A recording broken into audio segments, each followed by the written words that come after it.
الرحیم مسئلہ خلافت پر اہل تشیع کا دعویٰ اور ان کے مشہور شبہات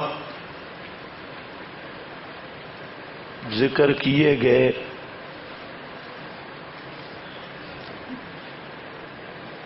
جس کا حاصل یہ ہے کہ حضرت علی کی خلافت بلا فصل پر اہل تشیع کے ہاں قطعی دلیل تو درکنار ظنی دلیل بھی موجود نہیں۔ نہ اہل سنت کے اصول کے مطابق اور نہ ہی اہل تشیع کے اصول کے مطابق، مذہب فریقین کے اصول کے مطابق ایک دلیل بھی نہیں۔ اس معاملہ میں 10واں شبہ آپ کے پاس لکھا ہے، گویا یہ آخری شبہ ہے ان کا، جس میں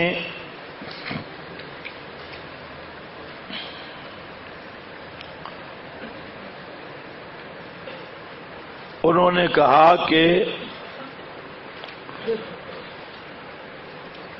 سب سے پہلے اسلام حضرت علی نے لایا، تو جو سابق بالاسلام بالایمان ہے وہی احق بالخلافت ہے، احق بالخلافہ۔ تو اس پر بھی یہی کہا جا سکتا ہے کہ پہلی بات تو یہ ہے کہ مسئلہ جب اصول دین کا ہے تو دلیل وہ لاؤ جو اصول دین کے لیے مثبت ہو۔ یہ جو ہے حضرت علی کا اول مومن ہونا، تو اس سے فضیلت تو ثابت ہوگی، لیکن احق بالخلافت یا خلیفہ بلا فصل ہونا کسی طریق پر بھی ثابت نہیں ہو سکتا۔ اتنی بات ثابت ہو سکتی ہے کہ حضرت علی نے پہلے ایمان لایا، پہلے اسلام قبول کیا، تو ان کے فضائل زیادہ ہیں، لیکن حقیقت خلافت جو مسئلہ ہمارا چل رہا ہے اس میں اس کی کوئی دلالت نہیں۔ اور دوسری بات یہ ہے کہ حضرت علی پہلے مومن ہیں یا حضرت صدیق پہلے مومن ہیں یا حضرت خدیجہ الکبریٰ پہلی مومنہ ہیں، تو یہ بحث شیعہ سنی کے درمیان جاری ہو ہی نہیں سکتی، کیونکہ اہل تشیع کے ہاں تو امام معصوم ہوتا ہے، امامت سے پہلے بھی اور بعد میں بھی۔ تو حضرت علی جب کافر تھے ہی نہیں تو ایمان لانے کا تو مطلب ہی نہیں ہے، وہ تو پہلے ہی مومن تھے۔ جب پہلے مومن تھے تو سبقت بالایمان، یعنی آپ کی تصدیق کرنے میں سبقت کرنے والی یہ بات اہل تشیع اور اہل سنت کے درمیان اس لیے نہیں بنتی کہ ان کے نزدیک علی تو پہلے مومن ہیں، تو پھر سب سے پہلے ایمان لانے والے ابو بکر ہی ہیں۔ اور اہل سنت کے اصول کے مطابق بھی، کیوں کہ علی نابالغ تھے، 6 سال کے بچے،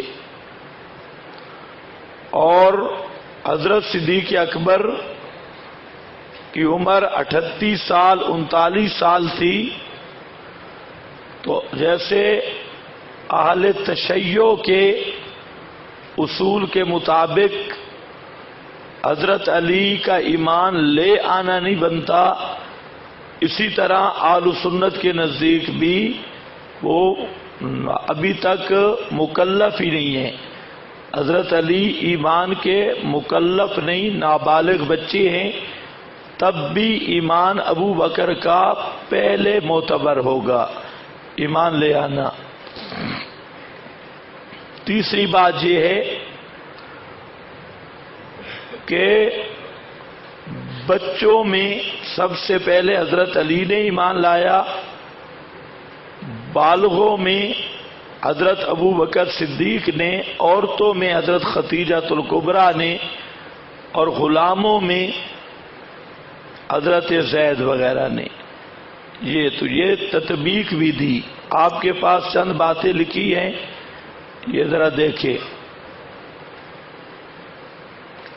حضرت عمر ابن عباسہ السلمی فرماتے ہیں قال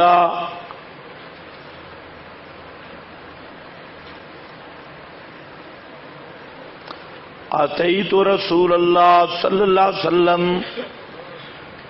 وہو نازل بعکاظ، میں آیا رسول اللہ صلی اللہ علیہ وسلم کے پاس اور وہ عکاظ کے بازار میں تشریف فرما تھے۔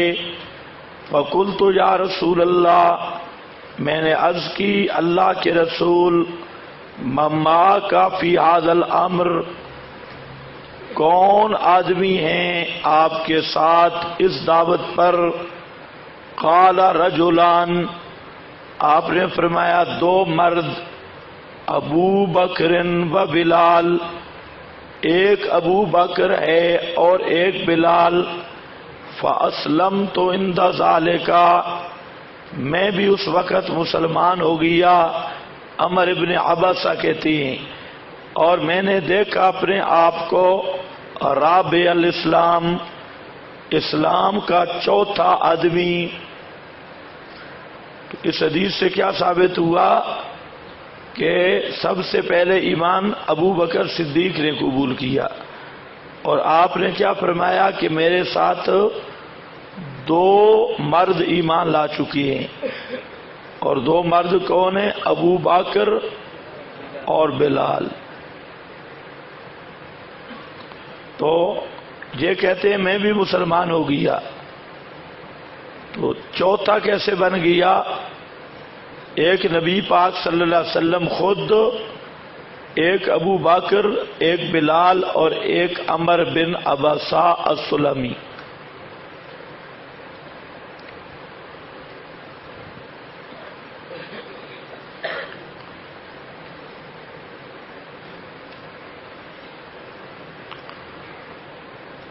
اس کے بعد دوسری روایت بھی یہی آ رہی ہے کہ اتیت رسول اللہ صلی اللہ علیہ وسلم۔ اس روایت کا مقصد سمجھے ہو؟ دو جواب پہلے بھی میں نے دے دیے۔ تیسرے جواب کے طور پر کہ ابو بکر صدیق اسبق بالایمان ہے، اسبق بالایمان۔ ہاں بھئی، اس پر فقلت من معك على هذا الامر قال حر وعبد ومعنا ابو بکر وبلال۔ یہ بھی اسی طرح آ رہی ہے، آزاد بھی ہے، غلام بھی، اور ہمارے ساتھ ابو بکر اور بلال۔ اسی طرح فقلت من معك على هذا الامر، وہی حضرت عمر بن عبسہ کی، قال حر و عبد، یعنی ابا بکر و بلالا۔ اسی طرح آگے